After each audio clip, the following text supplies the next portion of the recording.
Welcome everyone to the Upper Warren Township Committee meetings for February 27th, 2023. At this point in time, would everyone please observe a moment of silent meditation.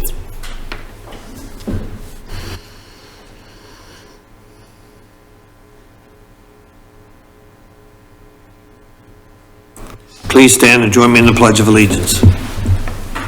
I pledge allegiance to the flag of the United States of America and to the republic for which it stands, one nation, under God, indivisible, with liberty and justice for all.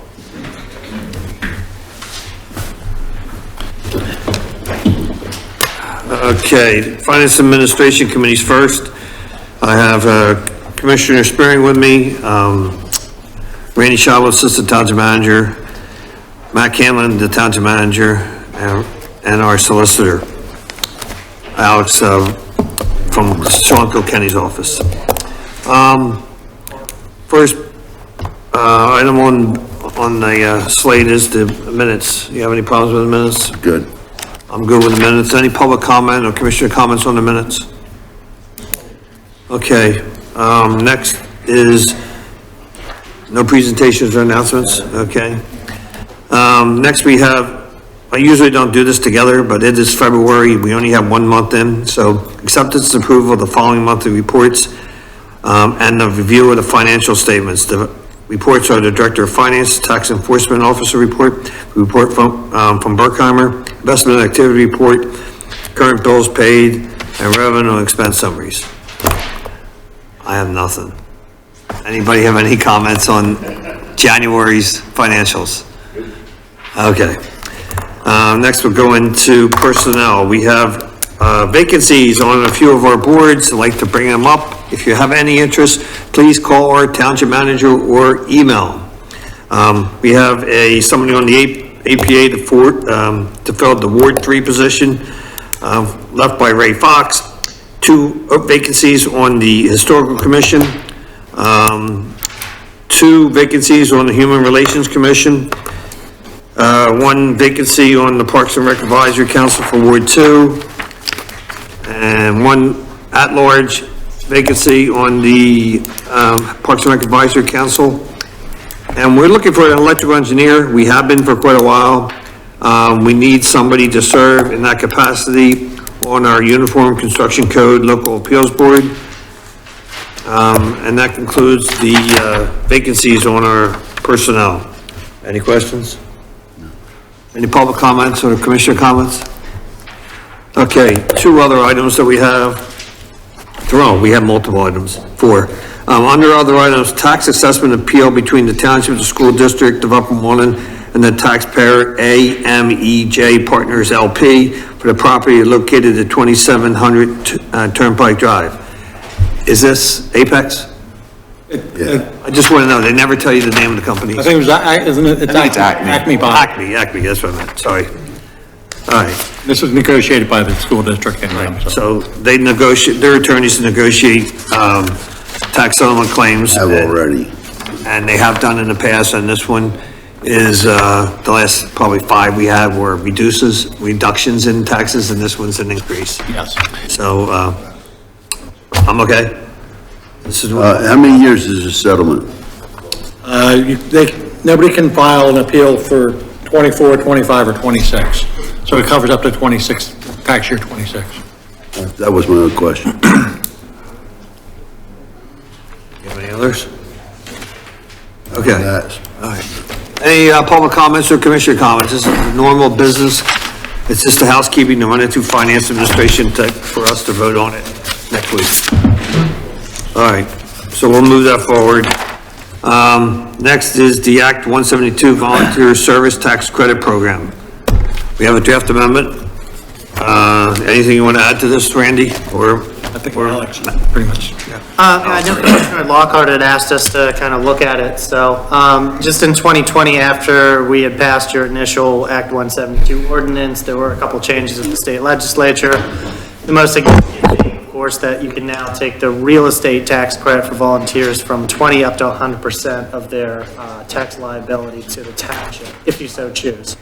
It's optional, of course, not required. The other act changes You could add EMS volunteers if you so chose, well, those are the two that were most pertinent to you. And then the other change, of course, was that school districts can now also give this credit to volunteers if they so elect to pass, regulation at their end. So, Matt, or Randy, I guess, as far as this township is concerned, what does that mean in revenue? I don't know what, It's very minimal. I mean, honestly, we passed the number of volunteers last month. it's probably 6. Yeah, it was like a handful, so it's basically immaterial, to tell you the truth. That's the way I would. It was maxed out at like, they couldn't even get $1,000. Max out 20%, right? Yeah. Well, there's two, like, right now we're at 500, on the earned income tax, they can get up to $1,000 by the state law. We only have it set at 500, so I know that's the one Commissioner Lockhart wanted to move up to $1,000. And we'd like And that. the other part came in, which I was not even aware of, the real estate tax, where you can take that to 100% if you so desire. And the school district is eligible too. Did we have a conversation with the school? We did. We asked them to consider it. They said they would. We haven't heard anything yet, but our meeting was a week or two ago. So can we just keep this on the agenda? Keep reaching out. When's your next meeting with them? 2 weeks It's ago, in May, I something. think. Oh, May? Because quarterly.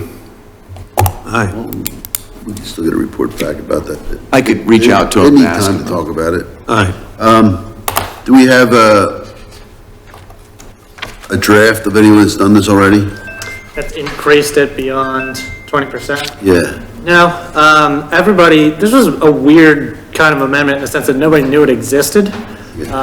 So I've not personally had another municipality that's even looked at revising this at this point. Everybody just kind of got the news last month that this was possible. So what's interesting about this is a lot of municipalities went to the pay per event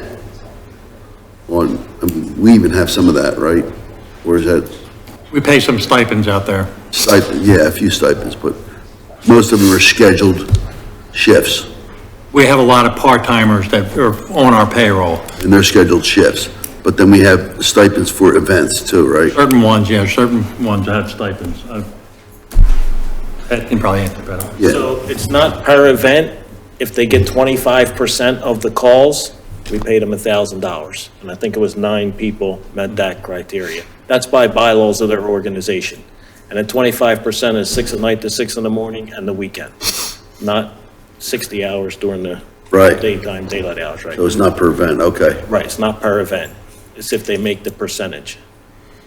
And you have to be, I know, very careful in paying them per event or certain, because then they can be argued that they're employees. Hourly employees, Right, right. okay. Right. And we do stipend if they work and only one person does that, yes. That's a separate stipend. He gets $100 for a 12-hour shift. Right. So there's two items, this, and what was the other one? They're eligible for, break on 2 taxes, your earned income tax and also your real estate tax. Right now, we're at a max of $500 on the earned income tax. That can go up to $1,000. And right now, we're at 20% on the real estate tax, which now can go up to $1,000. I mean, 100%. 100%. So that,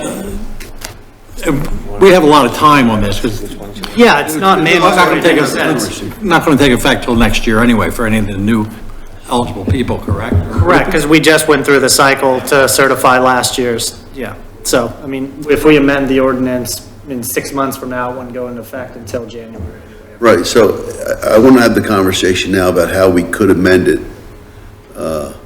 Like, if you did 100%, I mean, I'm not really interested in doing that, but if we moved it from 20 to 50, and how would that look? Is there individuals that are already, we need to get a cross-section. Well, what we could do is we could just plug in, for the people that we currently have, we could just plug in what it would be dollar figure wise if we just went to 100% and went to $1,000. And just, you could see what the numbers are. That would be the maximum. Yeah, Yeah, this is, so people know, it's 100% for the volunteers. Oh, where's the $1,000 maximum? I It's didn't, for the earned Earned income. Earned income tax. oh, okay, right. So we could just run those numbers and say, this is what the maximum would be if you pumped it up to 100% and $1,000. This is what the impact would be, given the volunteers we have now. The earned income tax is actually handled by Berkheimer. So I don't, But we could do an estimate. yeah, I can estimate it. Yeah. Yeah, Real estate tax is easy. I can do that. That's no problem at all. We just make an assumption and come up with a rough estimate, give you an idea of what the figures would be. Okay. And instead of doing it to Berkheimer, we could put more into the tax credit. I mean, we have the ability to do whatever it's gonna take. we need to have, any incentive we have can get to get more volunteers. But you have to wait and go. I through understand Berkheimer. that, This but- gives them more immediate. When you do real estate tax, right? Then you're concentrating on property owners. So if somebody's renting an apartment, they got real income, they have income liability, they're not paying taxes on their real estate If they're renting. if they're renting, right? Correct, but 1%, yeah. We have to, that's not working. We're not getting enough of a reach sticking to property owners. So younger, a broader field. I mean, you don't even have to live in the township to be a volunteer here. And we've had several that weren't. So if we can. Speaking of which, do you have to be a township resident? You have to be a township resident to get this credit. To get the credit, I understand that. Just want to make sure. You're right. Put everything on the Kevin's table. point, you could be a volunteer that resides outside the boundaries and still get some kind of other incentive that the Board of Commissioners has set. So, You want to move it for 50? You want to, I want to move the earned income tax to the maximum.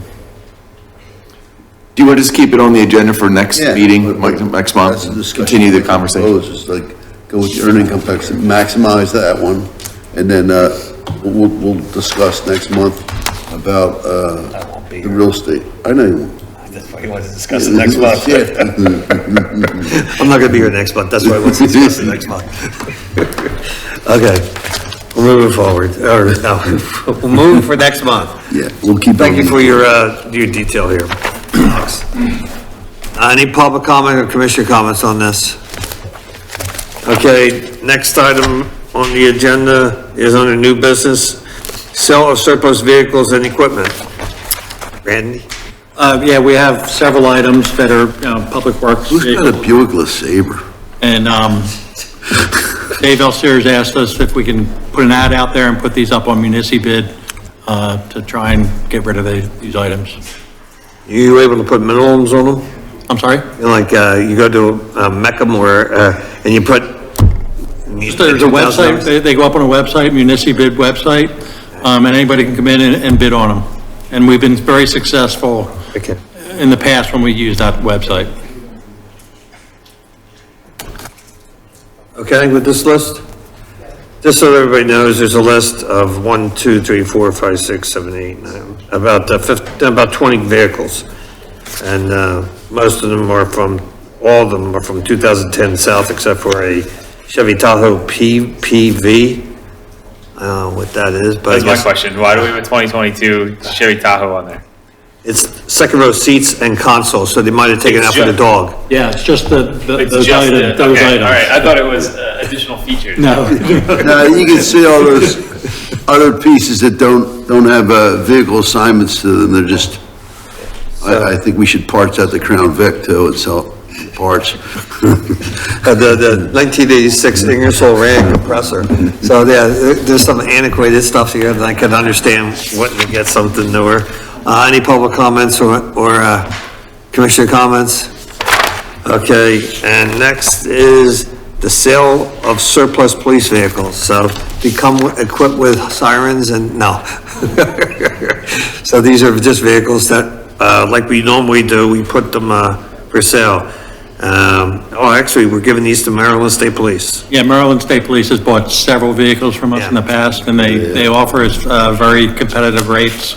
So it's much simpler if we just sell them to them. And they basically said to us, anytime we have a vehicle they'd be interested in it, a police vehicle. One for, the $11,000 for two vehicles. We typically do much better with that than we would on municipal We bid. do on municipal. I got that, that's fine with me. Okay? Yeah, it's fine. Commissioner or public comments? Okay, that concludes business for finance administration. Thank you.